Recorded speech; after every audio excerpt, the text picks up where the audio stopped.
हिंदू धर्म में बच्चे की मौत पर उसे दफनाया क्यों जाता है, जलाया क्यों नहीं जाता?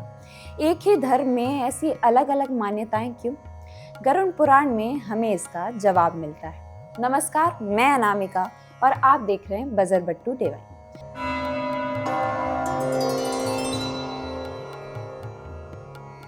जहां हिंदू धर्म में शव का अग्नि संस्कार किया जाता है, वहीं मुसलमानों में इसे दफनाया जाता है। क्रिश्चियन धर्म में भी मौत के बाद अपनों को ताबूत में डालकर दफन कर देते हैं। लेकिन आज हम बात करने जा रहे हैं हिंदू धर्म में बच्चों के अंतिम संस्कार के बारे में। जहां इस धर्म में बड़ों को जलाया जाता है, वहीं अगर बच्चों की मौत होती है तो उन्हें दफनाया जाता है। लेकिन आखिर ऐसा क्यों?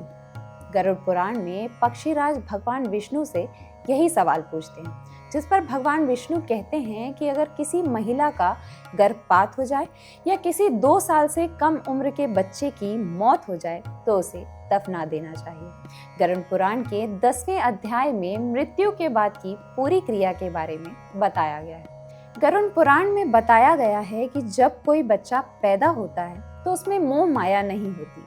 उस बच्चे की आत्मा का शरीर को लेकर कोई लगाव नहीं होता, और अगर ऐसे में 2 साल से कम उम्र के बच्चे की मृत्यु हो जाती है, उस बच्चे की आत्मा का शरीर को लेकर कोई लगाव नहीं होता।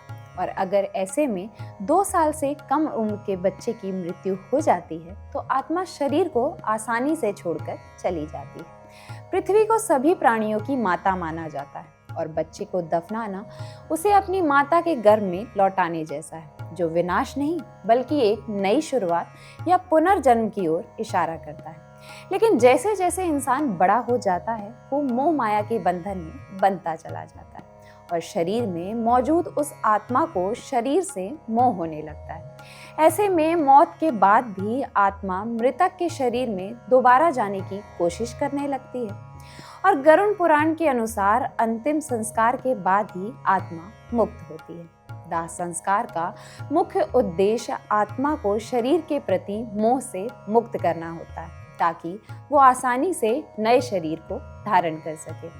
गरुड़ पुराण में यही बताया गया है कि जब बच्चे की मौत हो जाए तो उसकी आत्मा की शांति के लिए भी कुछ काम करने चाहिए। कहा गया है कि बच्चे की उम्र जितनी हो उतने बच्चों को माँ बाप को अपने हाथों से दूध पिलाना चाहिए, क्योंकि बच्चों का श्राद्ध नहीं किया जाता। इसके साथ ही मरे हुए बच्चे के कपड़े भी दान किए जा सकते हैं।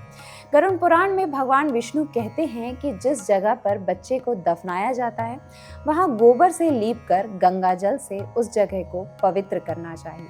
वहाँ तुलसी का पौधा लगाना चाहिए, क्योंकि जहाँ तुलसी का पौधा होता है वहाँ भगवान विष्णु स्वयं वास करते हैं। ऐसे में बच्चे की आत्मा को जल्दी शांति मिल जाती है। एक सवाल ये भी है कि क्या बच्चों की आत्मा को भी यमलोक में कष्ट उठाने पड़ते हैं? गरुड़ पुराण में बताया गया है कि जिन आत्माओं ने अपने पिछले जन्म में बहुत कम पाप किए हैं, उन्हें मृत्यु के बाद थोड़े समय के लिए अपने कर्मों का फल भुगतना पड़ता है और फिर वो स्वर्ग चली जाती है। लेकिन 2 साल से कम उम्र के बच्चों में ऐसा नहीं होता।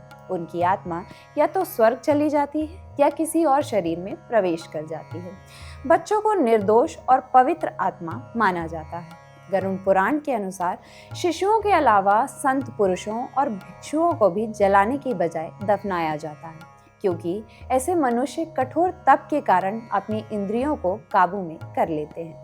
संत पुरुष मोह माया और क्रोध आदि पर विजय प्राप्त कर लेते हैं। ऐसे में उस शरीर में उपस्थित आत्मा को शरीर से कोई लगाव नहीं रह जाता। मान्यताओं के अनुसार ऐसे व्यक्ति मृत्यु के बाद सीधे वैकुंठ धाम चले जाते हैं।